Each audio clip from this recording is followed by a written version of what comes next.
আসসালামু আলাইকুম everyone.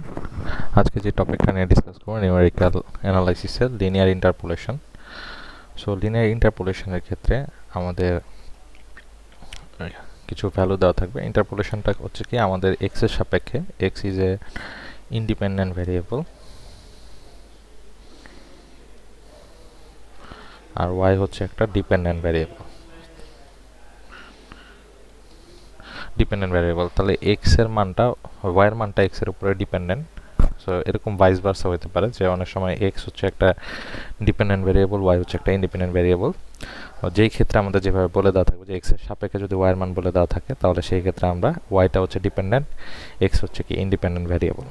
X এর মান যে কোনোটা হতে পারে। লিনিয়ার ইন্টারপোলেশনের ক্ষেত্রে আমাদের ধরতে হবে যে লিনিয়ারলি কোনো একটা লাইনের মধ্যে পয়েন্টগুলোকে প্লট করা লাগবে।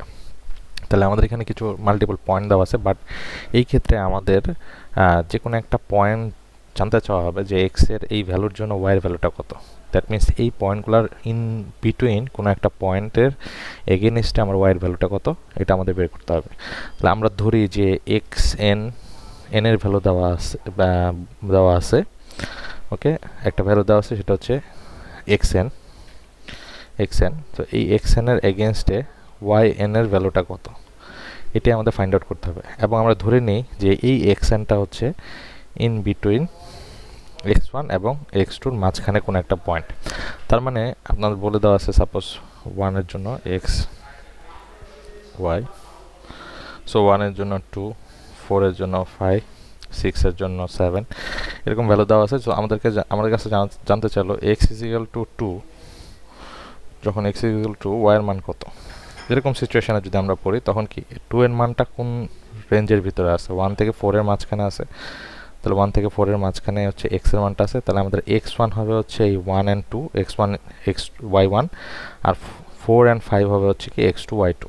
তার মানে লিনিয়ার ইন্টারপোলেশনের ক্ষেত্রে আমাদের যেই রেঞ্জের ভিতরে মানটা আছে, যেই এক্স এর মানটা যেই রেঞ্জের ভিতরে আছে, ওই দুইটা ভ্যালুকে আমরা অ্যাকসেপ্ট করবো, ওই দুইটা ভ্যালুকে আমরা নেব। তাহলে এই ক্ষেত্রে আমরা একটা ছোট একটা গ্রাফ প্লটিং যদি আমরা করি, point plotting, x one Y one, x two y two, এটা হচ্ছে এ পয়েন্ট, এটা হচ্ছে বি পয়েন্ট। এ পয়েন্ট হচ্ছে x one Y one, B point হচ্ছে x two y two. So এই দুইটা যদি আমি যোগ করি দুইটা পয়েন্ট, তাহলে আমরা একটা লাইন ড্র করতে পারি, স্ট্রেট লাইন ড্র করতে পারি। এই স্ট্রেট লাইনের কিছু স্লোপ আছে, এক্স অ্যান্ড ওয়াই ওয়ান হচ্ছে এই দুইটা পয়েন্টের মধ্যবর্তী কোনো একটা পয়েন্ট হচ্ছে এক্স। এই এক্স পয়েন্টের এগেনস্টে ওয়াইয়ের ভ্যালুটা আমাদের বের করতে হবে, যেটা হচ্ছে ধরে নিচ্ছে হচ্ছে সি।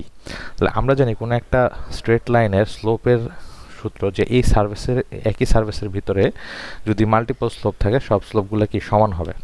তাহলে এই ক্ষেত্রে আমাদের AC, slope of AC is equal to slope of AB. তার মানে এই বৃহত্তর স্লোপ যেটা এ বি স্লোপ, এর ভিতরে আছে কি এসি স্লোপ, তাহলে দুইটা স্লোপে কি সমান হবে। তাহলে এসি যদি স্লোপ হয়, তাহলে আমাদের পয়েন্ট এসির জন্য, এর জন্য পয়েন্ট আছে X one Y one, C এর জন্য পয়েন্ট আছে এক্স এন ওয়াই এন। তাহলে আমরা ধরি এক্স এন এর মান হচ্ছে এক্স, ওয়াই এন এর মান হচ্ছে ওয়াই, ঠিক আছে। তাহলে আমরা এখানে যদি লিখি, তাহলে আসে হচ্ছে y minus y one divided by x minus x one, A B স্লোপের ক্ষেত্রে x one Y one, x two y two, y one minus Y two, x one minus x two. তাহলে আমাদের এখান থেকে ওয়াই এর মানটা বের করতে হবে, ডিপেন্ডেন্ট ভ্যারিয়েবল ওয়াই এর মানটা বের করতে হবে। তাহলে আমরা ফার্স্টে ওয়াই মাইনাস ওয়াই ওয়ানটা রাখি, এটাকে এই পাশে দিয়ে দিই X minus x one into Y one minus Y two divide by X one minus x two. So যদি শুধু ওয়াই থাকে, তাহলে Y one plus X minus x one into Y one minus Y two divide by X one minus x two. এটা হচ্ছে আমাদের linear ইন্টারপোলেশনের ওয়াইয়ের মান বের করার সূত্র। তাহলে আমরা একটা এক্সাম্পলে চলে যাই। স্লোপের সূত্র দ্বারা এটাই হচ্ছে আমাদের অ্যাকচুয়াল লিনিয়ার ইন্টারপোলেশনের সূত্র। এই সূত্রটাই হচ্ছে আমরা অ্যাপ্লাই করব। তাহলে একটা প্রবলেম আমরা যদি সলভ করি, এক্স ওয়াই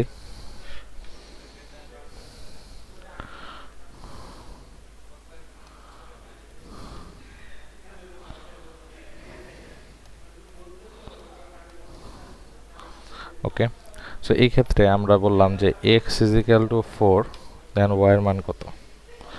কারণ এই ক্ষেত্রে এক্স এর মান হচ্ছে 4, তাহলে 4টা কোন রেঞ্জের মধ্যে আছে? এই যে 3 এবং 5 এর মাঝখানের কোনো একটা মান, এটা হচ্ছে এক্স ইজ ইকুয়াল টু 4, 4 এর মান। তাহলে এই 3টা হচ্ছে x1 for this problem, x1 is 3, y1 is 5, x2 is 5, y2 is 7। তাহলে আমরা সূত্রটা অ্যাপ্লাই করি। So applying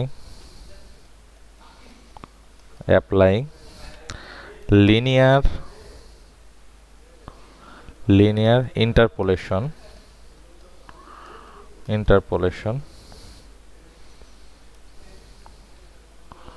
formula, we have y is equal to, আচ্ছা সূত্রটা আগে আমি লিখে নিই, y1 plus x minus x1 y minus y1 minus y2 divided by x1 minus x2। তাহলে এখানে y1 এর মান হচ্ছে 5 প্লাস x এর মান হচ্ছে 4 মাইনাস x1 দ্যাট ইজ 3,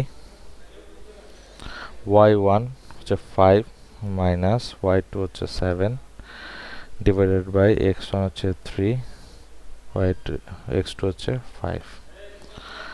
এখানে 5 প্লাস 1 উপরে থাকে হচ্ছে মাইনাস 2, নিচে হচ্ছে মাইনাস 2, মাইনাস মাইনাস কাটা, 2 কাটা দিলে 1 থাকে। তাহলে 5 প্লাস 1 ইন্টু 1 দ্যাট মিনস 6। তাহলে when x is equal to 4, y is equal to 6। So linear ইন্টারপোলেশনের মাধ্যমে আমরা x এবং y x এর মানের সাপেক্ষে y এর মানটা বের করে ফেললাম। সো আশা করি বুঝতে পারছি, খুবই ইজি একটা ফর্মুলা। এই ফর্মুলাটা মনে রাখলে আমরা কি করব, x লিনিয়ার ইন্টারপোলেশনের জন্য x এর মানের জন্য আমরা y এর মানটা বের করতে পারবো based on linear interpolation formula. Thank you everyone.